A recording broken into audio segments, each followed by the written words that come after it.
जय हिंद दोस्तों, स्वागत है आप सभी का एक नई वीडियो में। इस वीडियो में हम बात करेंगे एडुटेरिया वॉल्यूम 2 बिहार एसआई का प्रैक्टिस सेट नंबर 7 के बारे में। तो बिना टाइम वेस्ट किए स्टार्ट कर देते हैं। क्वेश्चन नंबर 1 है, जैमिनीय उपनिषद किस वेद से संबंधित है? तो जैमिनीय उपनिषद जो है वो संबंधित है सामवेद से, और आपको पता होगा कि सामवेद को संगीत का जनक भी माना जाता है। क्वेश्चन नंबर 2 है, गौतम बलश्री का संबंध किस अभिलेख से है? तो गौतम बलश्री का संबंध जो है वो नासिक अभिलेख से। किस अभिलेख से? नासिक अभिलेख से। और मैं कुछ आप लोग को बता देता हूँ। हाथी गुम्फा अभिलेख कौन से शासक से संबंधित है? तो वो संबंधित है खारवेल से। जूनागढ़ अभिलेख रुद्रदमन से। प्रयाग स्तंभ अभिलेख समुद्रगुप्त से। और भीतरी स्तंभ अभिलेख स्कंदगुप्त से संबंधित है। नेक्स्ट क्वेश्चन, R37 कब्रिस्तान का प्रमाण कहाँ से प्राप्त होता है? तो R37 कब्रिस्तान का प्रमाण जो है हड़प्पा से प्राप्त होता है। कहाँ से? हड़प्पा से प्राप्त होता है। हड़प्पा का खोज किसने किया था? हड़प्पा का खोज जो है दयाराम साहनी ने कब किया था? 1921 में। ध्यान रखिएगा। नेक्स्ट क्वेश्चन की तरफ बढ़ते हैं। उत्तर वैदिक काल में हल को किस नाम से जाना जाता था? तो उत्तर वैदिक काल में हल को जाना जाता था सीर के नाम से। किस नाम से? सीर के नाम से। और कृषि योग्य जो भूमि होती थी उसे जाना जाता था सीता के नाम से। ठीक है। नेक्स्ट क्वेश्चन, दिल्ली सल्तनत के किस शासक ने अपने दरबार में न्याय का घंटा लगवाया था? तो न्याय का दरबार कौन सा शासक था जो लगवाया था? वो था इल्तुतमिश। कौन था? इल्तुतमिश। नेक्स्ट क्वेश्चन है, 1857 की क्रांति से संबंधित पुस्तक द ग्रेट रिवेलियन के लेखक कौन है? तो द ग्रेट रिवेलियन के लेखक कौन है बताइए? अशोक मेहता। कौन है? अशोक मेहता। अच्छा ये बताइए, 1857 जो लिखा हुआ है पुस्तक वो किसके द्वारा लिखा गया था? 1857 ये लिखा गया था S.N. सेन के द्वारा। किसके द्वारा? S.N. सेन के द्वारा। ठीक है। अब बी.डी. सावरकर के द्वारा कौन सी पुस्तक लिखी गई थी? उस पुस्तक का नाम है first war of Indian independence. First war of Indian independence ये लिखा गया है बी.डी. सावरकर के द्वारा। नेक्स्ट क्वेश्चन है, अखिल भारतीय साम्यवादी दल की स्थापना कब की गई? तो अखिल भारतीय साम्यवादी दल की स्थापना 1925 में की गई थी। कब की गई थी? 1925 में। चलिए नेक्स्ट क्वेश्चन की तरफ बढ़ते हैं। 1905 में कांग्रेस अधिवेशन की अध्यक्षता निम्न में से किसने किया था? तो 1905 में कौन किए थे? गोपाल कृष्ण गोखले किए थे। और ये कहाँ हुआ था? बनारस में। ध्यान रखिए कहाँ हुआ था? बनारस में। नेक्स्ट क्वेश्चन की तरफ बढ़ते हैं। 1937 में हुए प्रांतीय चुनाव में कांग्रेस को कुल कितने प्रांतों में पूर्ण बहुमत मिला था? तो कुल 5 प्रांतों में जो है कांग्रेस को पूर्ण बहुमत मिला था, जिसमें से पहला है मद्रास, दूसरा है संयुक्त प्रांत, तीसरा है मध्यम प्रांत और चौथा है बिहार, फिर उड़ीसा पाँचवा। नेक्स्ट चलते हैं। निम्नलिखित में से कौन सा कार्य लॉर्ड वेलेस्ली द्वारा नहीं किया गया? तो लॉर्ड वेलेस्ली द्वारा कौन सा कार्य नहीं किया गया ये पूछा जा रहा है। तो पेशवा के साथ बेसेन की संधि लॉर्ड वेलेस्ली के कार्य में हुआ है। फोर्ट विलियम कॉलेज की स्थापना लॉर्ड वेलेस्ली। अच्छा ये मैं बता दूं आपको कि लॉर्ड वेलेस्ली का जो कार्यकाल था वो 1798 से लेके 1805 तक था। ठीक है। 1798 से 1805 तक ये दोनों कार्य तो लॉर्ड वेलेस्ली के द्वारा ही किया गया है।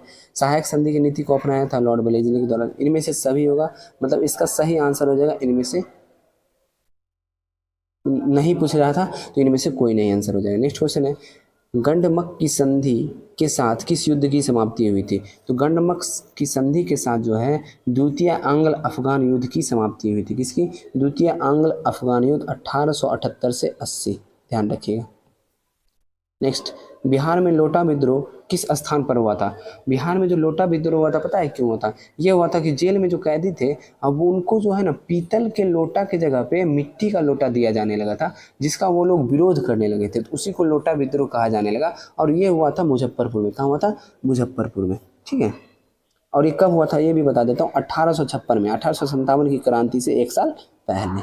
नेक्स्ट, नेहरू रिपोर्ट तैयार करने वाली कमेटी के सदस्यों में निम्न में से कौन शामिल नहीं था? तो इसमें कौन शामिल नहीं था ये पूछा जा रहा है। तो जवाहरलाल नेहरू तो शामिल ही थे, सुभाष चंद्र बोस भी शामिल थे, अली इमाम भी शामिल थे, एनी बेसेंट जो है ये इसमें शामिल नहीं थे। नेक्स्ट क्वेश्चन, निम्न में से किसी आधुनिक भारत का प्रथम राष्ट्रवादी कवि माना जाता है? तो वो है विवियन डेरोजियो। कौन है? Vivian Derozio. नेक्स्ट क्वेश्चन की तरफ बढ़ते हैं हम लोग। बाल गंगाधर तिलक द्वारा गीता रहस्य नामक पुस्तक की रचना कहाँ की गई? तो बाल गंगाधर तिलक द्वारा जो है गीता रहस्य नामक पुस्तक की रचना कहाँ की गई थी? ये की गई थी मांडले जेल में। एक है मांडले जेल है, तो यहीं पे गीता रहस्य की रचना किए थे बाल गंगाधर तिलक। ठीक है। नेक्स्ट क्वेश्चन की तरफ हम लोग अब बढ़ते हैं। निम्नलिखित में से कौन सी नदी एस्चुअरी नहीं बनाती है? तो कौन सी नदी है जो एस्चुअरी नहीं बनाई जाती है? वो है महानदी। ठीक है। और कौन कौन सी नदी एस्चुअरी बनाती है ये मैं आपको बता देता हूँ।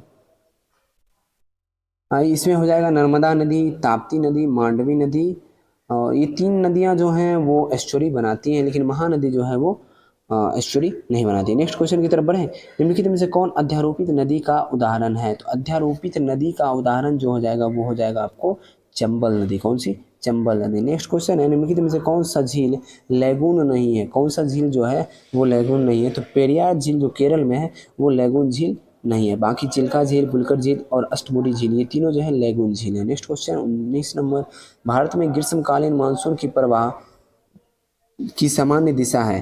तो ग्रीष्मकालीन मानसून की प्रवाह की सामान्य दिशा हो जाएगी दक्षिण पश्चिम से उत्तर पूर्व। क्या हो जाएगी? दक्षिण पश्चिम से उत्तर पूर्व। नेक्स्ट इसका पीडीएफ बना रहा था, उस समय गलती से ये पेज छूट गया था इमेज क्लिक करने में, तो मैं इसमें तो लिख दिया हूँ, और इससे आप लोग को और ज़्यादा ही फ़ायदा ही होगा कि इसमें कुछ एक्स्ट्रा फैक्ट हर क्वेश्चन में लगा हुआ लिखा हुआ है, तो और ज़्यादा ही फायदा होगा। ठीक है, तो चलिए क्वेश्चन नंबर 20 है, निम्न में से किस ग्रह का घनत्व सर्वाधिक होता है? तो कौन से ग्रह का घनत्व जो है सर्वाधिक होता है? निम्न में से पूछा जा रहा है इसलिए शुक्र होगा। ठीक है, निम्न में से पूछा जा रहा है इसलिए शुक्र होगा। अगर सभी ग्रहों में पूछा जाएगा तो सबसे ज़्यादा हो जाएगा अपना पृथ्वी का, उसके बाद हो जाएगा बुध का, फिर आएगा शुक्र का। ठीक है, नेक्स्ट क्वेश्चन, अंतर्राष्ट्रीय तिथि रेखा निम्नलिखित में से किससे गुजरती है? अंतर्राष्ट्रीय तिथि रेखा जो है आर्कटिक सागर, बेरिंग स्ट्रेट, चुकी सागर, ये तीनों से गुजरती है। नेक्स्ट क्वेश्चन है, विश्व का सबसे अधिक सक्रिय ज्वालामुखी कौन सी है? तो विश्व का सबसे अधिक सक्रिय ज्वालामुखी जो है वो किलायु, किलायु जो है ये ज्वालामुखी सबसे सक्रिय ज्वालामुखी। और एटना ज्वालामुखी आपको पता होगा इटली में, ये भी सक्रिय ज्वालामुखी में है। ये सभी सक्रिय ज्वालामुखी है, लेकिन सबसे अधिक सक्रिय ज्वालामुखी पूछा जाए तो किलायु होगा। ठीक है, स्ट्रोम्बोली भी इटली में है, और कोलिमा ज्वालामुखी जो है वो मेक्सिको में। नेक्स्ट क्वेश्चन है, निम्नलिखित में से किस महाद्वीप को the land of golden please कहा जाता है? तो लैंड ऑफ गोल्डन प्लीस किस महाद्वीप कहा जाता है? ऑस्ट्रेलिया को। किस महाद्वीप को? ऑस्ट्रेलिया को कहा जाता है। प्यासी भूमि का भी देश बोला जाता है ऑस्ट्रेलिया को, ही ध्यान रखिएगा। नेक्स्ट क्वेश्चन है, पृथ्वी के किस भाग में अपकेंद्रीय बल सर्वाधिक होता है? तो पृथ्वी के जो है विषुवत रेखा के भाग में अपकेंद्रीय बल सर्वाधिक होता है। नेक्स्ट क्वेश्चन है, भारत का तटवर्ती इस्पात कारखाना कहाँ लगाया गया? तो भारत का तटवर्ती इस्पात कारखाना जो है वो लगाया गया है आंध्र प्रदेश में। नेक्स्ट क्वेश्चन है, स्वामीनाथन समिति का संबंध किससे है? तो स्वामीनाथन समिति का संबंध था जनसंख्या नीति से। किससे? जनसंख्या नीति से। नेक्स्ट क्वेश्चन, भारतीय लघु उद्योग सीडीबी की स्थापना कब की गई थी? तो सीडीबी की स्थापना जो है वो अप्रैल 1990 में की गई। कब की गई? अप्रैल 1990 में। चलिए नेक्स्ट क्वेश्चन की तरफ हम लोग बढ़ते हैं। हाँ, अप्रैल 1990, तो ये ध्यान रखिएगा 2 अप्रैल 1990। ठीक है, नेक्स्ट क्वेश्चन, ऐसी स्थिति जिसमें मुद्रास्फीति तथा मंदी दोनों ही स्थितियां साथ साथ बनी रहती है उसे स्टैगफ्लेशन कहते हैं। नेक्स्ट क्वेश्चन है, वैधानिक तरलता अनुपात SLR की अधिकतम सीमा कितनी हो सकती है? ये 40% होगी। SLR की अधिकतम सीमा कितनी होगी?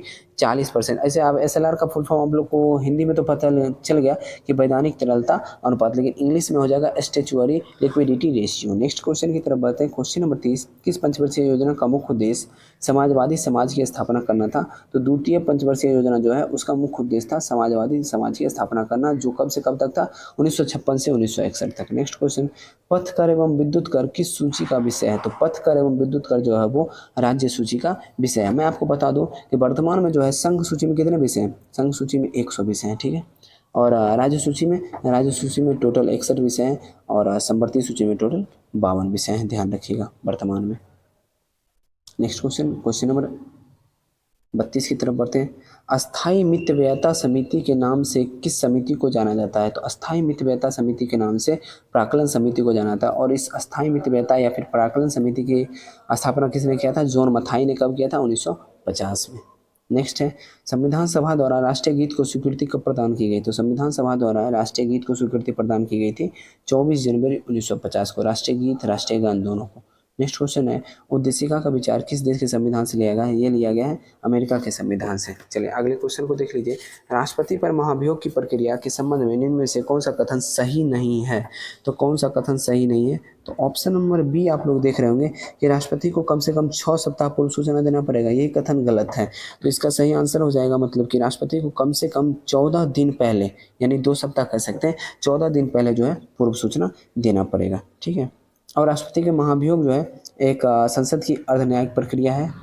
संकल्प प्रस्ताव पर सदन की कुल संख्या का कम से कम 1/4 सदस्य का हस्ताक्षर होना चाहिए, और संकल्प प्रस्ताव द्वारा सदन की कुल सदस्य संख्या के कम से कम 2/3 बहुमत पारित होना चाहिए। ठीक है, नेक्स्ट है जिला स्तरीय निकाय की लोकतांत्रिक विकेंद्रीकरण में महत्वपूर्ण स्थान देने का सुझाव किस समिति ने दिया था? तो ये दिए थे जीवी के राव समिति, 1985 में इसकी स्थापना की गई थी। नेक्स्ट क्वेश्चन है अनुसूचित जाति तथा अनुसूचित जनजाति आयोग का गठन किस संविधान संशोधन द्वारा किया गया? तो ये जो किया गया था ना 65वां संविधान संशोधन द्वारा 1990 में किया गया था अनुसूचित जाति एवं अनुसूचित जनजाति का ये गठन। लेकिन एक बात और मैं इसमें आप लोग को ऐड कर दूं, ये जो है ना 89वां संविधान संशोधन जो है 2003 वाला, इसमें क्या किया गया कि 300 अनुच्छेद 338 में अनुसूचित जाति आयोग का गठन किया गया और अनुच्छेद 338 के क में ध्यान रखिएगा इसमें किया गया अनुसूचित जनजाति आयोग का गठन। ठीक है, 89वां संविधान संशोधन में इसे चेंज किया गया, ध्यान रखिएगा।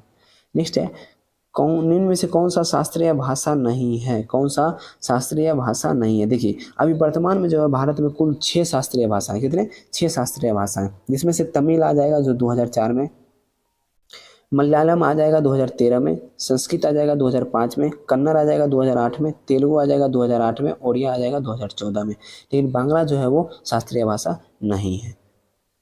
नेक्स्ट क्वेश्चन है निम्नलिखित में से कौन संवैधानिक निकाय के अंतर्गत नहीं आते हैं? संवैधानिक निकाय के अंतर्गत नहीं आते हैं राष्ट्रीय महिला आयोग और राष्ट्रीय मानवाधिकार आयोग, ये दोनों जो है संवैधानिक निकाय के अंतर्गत नहीं आते हैं। चलिए नेक्स्ट क्वेश्चन की तरफ हम लोग बढ़ते हैं।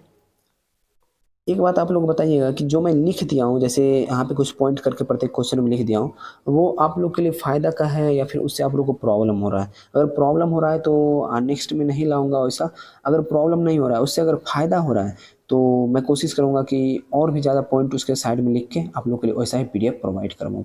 तो आप लोग मुझे कमेंट में ज़रूर बताइएगा इस बात के लिए, ठीक है। राज्य विधानसभा के निर्वाचन का संचालन कौन करता है? तो राज्य विधानसभा के निर्वाचन का संचालन करता है भारत का निर्वाचन आयोग। कौन करता है? भारत का निर्वाचन आयोग। कौन सा अनुच्छेद में दिया हुआ है? अनुच्छेद 324। नेक्स्ट क्वेश्चन है निम्नलिखित में से कौन सा भारत का पहला परमाणु ऊर्जा स्टेशन? आपको पता होगा तारापुर परमाणु ऊर्जा स्टेशन। चलिए ऐसा कीजिए, तारापुर परमाणु ऊर्जा स्टेशन किस राज्य में है ये आप मुझे कमेंट में बताइएगा। नेक्स्ट क्वेश्चन है मानव निर्मित पहला उपग्रह स्पुतनिक प्रथम को रूस द्वारा कब लॉन्च किया गया था? ये लॉन्च किया गया था 1957 में।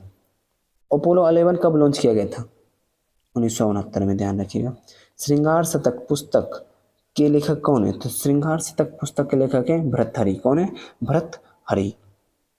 चलिए नेक्स्ट क्वेश्चन की तरफ बढ़ते हैं। अंतर्राष्ट्रीय दिव्यांगता दिवस प्रतिवर्ष कब मनाया जाता है? अंतर्राष्ट्रीय दिव्यांगता दिवस जो प्रतिवर्ष मनाया जाता है वो 3 दिसंबर को मनाया जाता है। नहरों का देश किसे कहा जाता है? नहरों के देश के नाम से जाना जाता है पाकिस्तान। अगर नदियों का देश पूछा जाए तो बांग्लादेश हो जाएगा, और लैंड ऑफ थंडरबोल्ट पूछा जाए तो भूटान हो जाएगा, ठीक है, ध्यान रखिएगा। नेक्स्ट क्वेश्चन है निम्नलिखित में से कौन सा राष्ट्रीय उद्यान छत्तीसगढ़ में स्थित है? तो छत्तीसगढ़ में कौन सा राष्ट्रीय उद्यान स्थित नहीं है पूछा जा रहा है।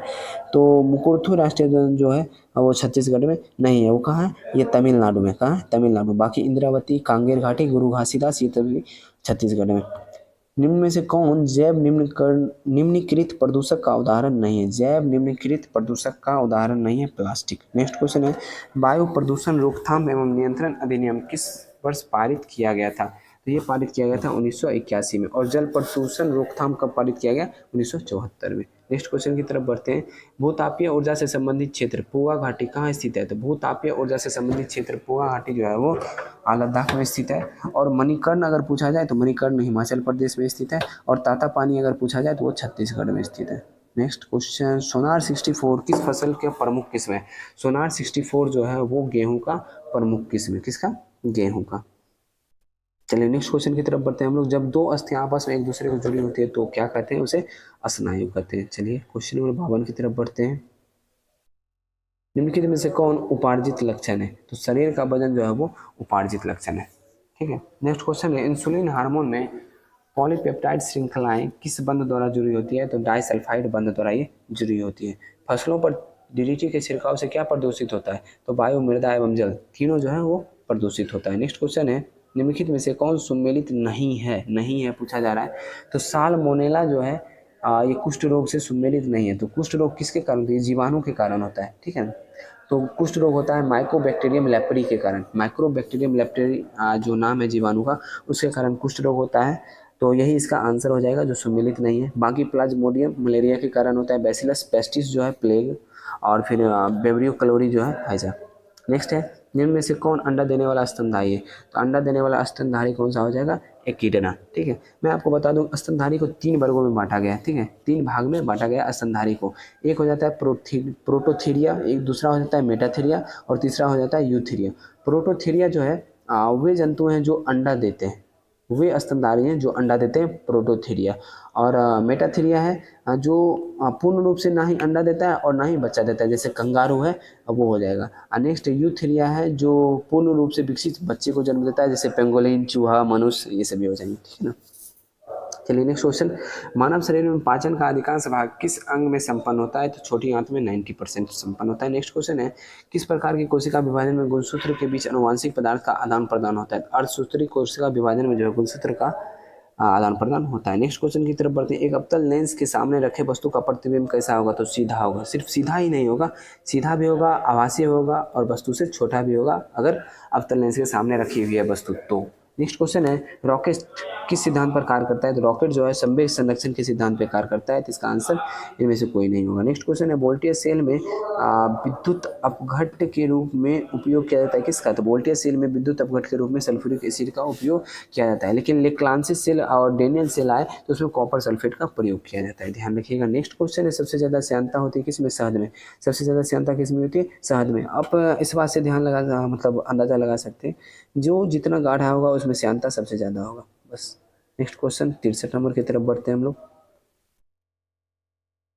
आधुनिक आवर्त सारणी में 5वें आवर्त में कुल तत्वों की संख्या क्या है? तो 5वें आवर्त में पूछा जा रहा है, इस बात का ध्यान रखिएगा।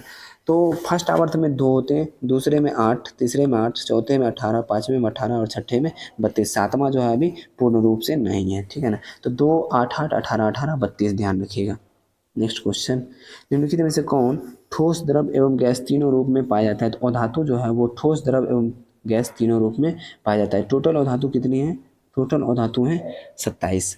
और मैं आपको बता दूं कि 15, 11 और 1, 15 हो जाएगा आपका ठोस, 11 हो जाएगा गैस और द्रव हो जाएगा 1। कौन सा ये द्रव्य है बताइए? ब्रोमीन। नेक्स्ट, निम्नलिखित में से कौन सा एक रेडियो एक्टिव तत्व नहीं है? कौन सा एक रेडियो एक्टिव तत्व नहीं है? जिसमें टाइटेनियम जो है वो रेडियो एक्टिव तत्व नहीं है। नेक्स्ट क्वेश्चन है, यूरिया का रासायनिक सूत्र क्या है? तो यूरिया का रासायनिक सूत्र है NH2 का होल टू CO, और यूरिया में जो है 46% नाइट्रोजन होता है, इसे ध्यान रखिएगा। नेक्स्ट क्वेश्चन है, नायलॉन बनाई जाती है पॉलीएमाइड से। नायलॉन किससे बनाई जाती है? तो पॉलीएमाइड से बनाई जाती है। नेक्स्ट क्वेश्चन, ध्वनि तरंग के संबंध में क्या गलत है? तो ध्वनि तरंग के संबंध में जो है गलत है, ध्वनि की चाल निर्वात में 3 × 10⁵ मीटर प्रति, ध्वनि की चाल जो है निर्वात में होती ही नहीं है, क्योंकि ध्वनि निर्वात में संचरण नहीं करती है। नेक्स्ट क्वेश्चन, एक विद्युत चलित रूपांतरित करता है विद्युत ऊर्जा को यांत्रिक ऊर्जा में। अगला क्वेश्चन है, निम्नलिखित में से कौन सा मूल मात्रक नहीं है? ओम जो है वो मूल मात्रक नहीं है। नेक्स्ट क्वेश्चन है, केंद्रीय बजट 2023-24 के अनुसार प्राथमिक घाटा का अनुमान लगाया गया। हाँ, प्राथमिक घाटा पूछा गया है तो 7,06,845 करोड़ रुपया होगा, इसे ध्यान रखिएगा। प्राथमिक घाटा सिर्फ पूछ रहा है तो 7,06,845 करोड़ रुपया होगा। अगर राजकोषीय घाटा पूछा जाता तो 17,86,816 करोड़ रुपया कल के सेट में मैंने बताया था। राजस्व घाटा पूछा जाता है तो 86,98,55 हो जाएगा। प्रभावी राजस्व घाटा पूछा जाएगा 49,98,67 होगा। इसे थोड़ा देर रोक के आप लोग ध्यान से एक बार देख लीजिए। नेक्स्ट क्वेश्चन, उच्च गुणवत्ता वाले बागवानी फसल उत्पादन के लिए किस कार्यक्रम की शुरुआत की घोषणा केंद्रीय बजट 2022-23 में की गई? तो आत्मनिर्भर बागवानी सूक्ष्म पौधा कार्यक्रम। नेक्स्ट क्वेश्चन, आर्थिक समीक्षा 2022-23 के अनुसार विश्व में दुग्ध उत्पादन में भारत का स्थान कौन सा है? पहला स्थान है। दुग्ध उत्पादन में कौन सा स्थान? और इस्पात उत्पादन में दूसरा स्थान है। इस्पात उत्पादन में कौन सा स्थान है? दूसरा स्थान है, ध्यान रखिएगा। चलिए आगे, और मैं आपको बता दूं कि अंडा उत्पादन में तीसरा और रेलवे नेटवर्क में चौथा है। नेक्स्ट बढ़ते हैं 74 नंबर क्वेश्चन की तरफ। आर्थिक समीक्षा 2022-23 के अनुसार दिसंबर 2022 के अंत तक भारत का विदेशी मुद्रा भंडार कितना बिलियन अमेरिकी डॉलर था? 562.7 बिलियन अमेरिकी डॉलर था। नेक्स्ट क्वेश्चन है, फरवरी 2023 में G20 energy transition working group की प्रथम बैठक कहाँ आयोजित की गई थी? वो आयोजित की गई थी बेंगलुरु में।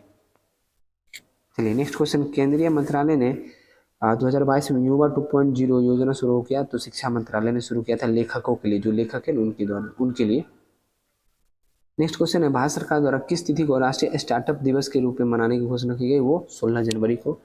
निम्नलिखित में से कौन ऑपरेशन रेलवे सुरक्षा बल द्वारा शुरू किया गया? तो रेलवे सुरक्षा बल द्वारा जो ये तीनों ऑपरेशन शुरू किया गया, ऑपरेशन नारकोस, ऑपरेशन उपलब्ध, ऑपरेशन आहट, इनमें से सभी। मैं आपसे ये पूछना चाहता हूँ, तो आरपीएफ का जो नाम बदलकर क्या किया गया है? वर्तमान में आरपीएफ का नाम क्या है? कमेंट में बताइएगा। 17वीं भारत वन स्थिति रिपोर्ट 2021 के अनुसार सर्वाधिक मैंग्रोव वन वृद्धि करने वाला राज्य या केंद्र शासित प्रदेश कौन सा है, तो वो है ओडिशा, जो 8 किलोमीटर स्क्वायर वृद्धि किया है मैंग्रोव वन में। महाराष्ट्र 4 किलोमीटर स्क्वायर वृद्धि किया है और कर्नाटक 3 किलोमीटर स्क्वायर वृद्धि किया है।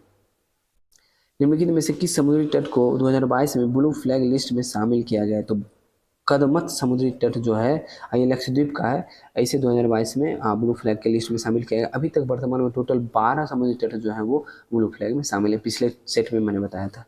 किस नियम के अनुसार पूरे देश में 1 जुलाई 2022 से एकल उपयोग वाले प्लास्टिक वस्तुओं को निर्माण, आयात, बिक्री और उपयोग पर पूर्ण प्रतिबंध लगा दिया गया, तो प्लास्टिक अपशिष्ट प्रबंधन संशोधन नियम 2021। COP27 निम्नलिखित में से COP27 सम्मेलन का आयोजन कहाँ किया गया, तो ये किया गया था मिस्र में। चलिए 83 नंबर क्वेश्चन की तरफ बढ़ते हैं हम लोग। भारत का प्रमुख पदाधिकारी में से कौन सुमेलित नहीं है, तो नहीं पूछा जा रहा है। कैबिनेट सचिव राजीव गौबा सही है, विदेश सचिव विनय मोहन क्वात्रा सही है, गृह सचिव अजय कुमार भल्ला सचिव है, लेकिन राजस्व सचिव जो है वो संजय मल्होत्रा है। कौन है, संजय मल्होत्रा। लेकिन सुनील बर्थवाल क्या है ये बताइए, तो सुनील बर्थवाल जो है वो वाणिज्य सचिव है, ध्यान रखिएगा। नेक्स्ट क्वेश्चन है, विश्व आर्थिक स्वतंत्रता सूचकांक 2022 में भारत का स्थान जो है 131वां है। कितना स्थान है, 131वां। और फर्स्ट स्थान पे कौन है, सिंगापुर है। लास्ट स्थान पे नॉर्थ कोरिया। नेक्स्ट क्वेश्चन, बहुआयामी गरीबी सूचकांक 2021 के अनुसार बिहार के कितने प्रतिशत आबादी बहुआयामी रूप से गरीब है, 51.91%। नेक्स्ट है, वर्ष 2023 में कुल कितने लोगों को पद्म पुरस्कार देने की घोषणा की गई, तो कुल जो है 106 लोगों को पद्म पुरस्कार देने की घोषणा की गई, जिसमें 6 लोगों को पद्म विभूषण, 9 लोगों को पद्म भूषण और 91 लोगों को पद्मश्री। नेक्स्ट क्वेश्चन है, 68वां राष्ट्रीय फिल्म पुरस्कार 2022 में सर्वश्रेष्ठ फीचर फिल्म पुरस्कार से किस फिल्म को चुना गया, सोराराई पोट्टू को। किसको, सोराराई पोट्टू को। नेक्स्ट क्वेश्चन है, 17वां प्रवासी भारतीय दिवस सम्मेलन का आयोजित कहाँ किया गया, तो इंदौर में आयोजित किया गया था। नेक्स्ट क्वेश्चन है, नवंबर 2022 में आयोजित 41वां भारत अंतर्राष्ट्रीय व्यापार मेला का आयोजन कहाँ किया गया है, तो नई दिल्ली में किया गया है। नेक्स्ट क्वेश्चन है, मुख्यमंत्री शिक्षा पुरस्कार योजना किस राज्य की एक प्रमुख योजना है, ये जो है ओडिशा की एक प्रमुख योजना। Next question, the India story पुस्तक के लेखक कौन है, तो विमल जलान। विमल जलान जो है वो द इंडिया स्टोरी लेखक की पुस्तक है। फेम योजना के तहत कौन सा राज्य इलेक्ट्रिक वाहन खरीदने राज्यों की सूची में सबसे ऊपर है, तो वो है महाराष्ट्र।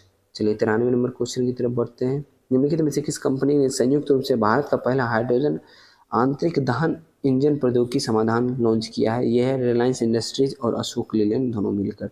दुनिया का पहला 3D प्रिंटेड रॉकेट टेरोन 1 को किसके द्वारा लॉन्च किया गया, ये लॉन्च किया गया है रिलेटिविटी स्पेस के द्वारा, जिसमें 85% भाग जो है वो 3D प्रिंटेड है। नेक्स्ट क्वेश्चन है, हाल ही में प्रधानमंत्री नरेंद्र मोदी ने किस राज्य में शिवमोगा हवाई अड्डे का उद्घाटन किया, यह है कर्नाटक में। नेक्स्ट क्वेश्चन, हाँ अब आ गई मैथ की क्वेश्चन, ये आप लोग खुद ही सॉल्व कर लीजिए, बाकी मैं यहाँ पे सॉल्व कर दिया हूँ। अगर आप लोग थोड़ा सा भी समझदार होंगे तो समझ गए होंगे, नहीं अगर समझ में आती है तो आप मुझे मैसेज कीजिएगा टेलीग्राम पे, मैं वहाँ पे आपको सोल्यूशन दे दूँगा, ठीक है। बाकी PDF आप लोग को प्रोवाइड करवाया जाएगा, उसमें आपको इसका सोल्यूशन मिल जाएगा। नेक्स्ट का आंसर 5 है, ठीक है, इसका आंसर 5 है। और ये भी सॉल्व कर लीजिएगा, 6 का अंतर है, फिर यहाँ पे 11 का अंतर है, फिर 18 का अंतर है। इसी प्रकार आपको पता चलेगा 75 + 38 की जगह 108 इसका आंसर हो जाएगा। फिर नेक्स्ट क्वेश्चन आ गया 99, 10, 12, 15 इसका आंसर आ जाएगा रेशियो में। और नेक्स्ट आ गया M/N इसका आंसर हो जाएगा। तो आशा करता हूँ सीट बहुत ही ज़बरदस्त लगा होगा, और सीट पसंद आ रहा है तो वीडियो को लाइक कर दीजिएगा, चैनल पे नए हैं चैनल को सब्सक्राइब कर लीजिएगा। PDF चाहिए तो टेलीग्राम ग्रुप से जुड़ जाएगा, जिसका लिंक आपको इसी वीडियो के डिस्क्रिप्शन में मिल जाएगा, और या फिर आप सर्च कर सकते हैं सुपर कॉप RJ, आप आसानी से वहाँ पर जुड़ जाइए, वहाँ पर आपको PDF प्रोवाइड करवा दिया जाएगा, ठीक है। चलिए मिलते हैं अगले वीडियो में, जय हिंद।